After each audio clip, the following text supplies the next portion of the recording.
زلیخا عشق مزاجی میں مبتلا تھی،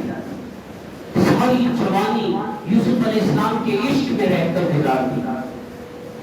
عشق مزاجی ایسی چیز ہے، اگر یہ سچا ہو، سچا زلیخا یوسف علیہ السلام سے سچی محبت کرتی تھی، سچا عشق کرتی تھی، اگرچہ کہ اس کا عشق مزاجی تھا، اگر اس وقت خود پرست تھی، لیکن یوسف علیہ السلام کی محبت میں جتنا گرفتار ہوتی گئی، ان کے عشق میں جتنا پیوست ہوتی چلی گئی،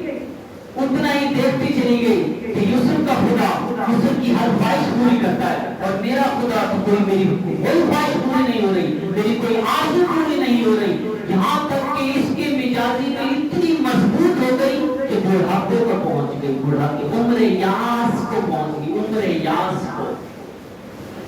اس وقت یوسف علیہ السلام کے عشق میں مبتلا تھی، جب بڑھاپے میں پہنچ گئے، یوسف علیہ السلام کو اللہ تعالیٰ نے مصر کی شہادت عطا فرمائی، بادشاہت عطا فرمائی، عزیز مصر بنایا اللہ تعالیٰ نے۔ پھر زلیخا نے کہا ہے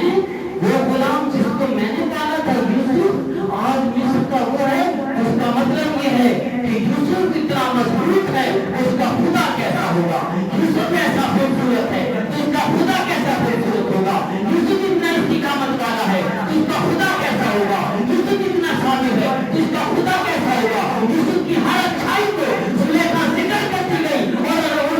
یوسف علیہ السلام کے خدا کو پہچانتی چلی گئی، اس کے مزاجی سے اس کے حقیقی میں قدم رکھ کر یوسف کو بھول گئی اور خدا کو یاد رکھ۔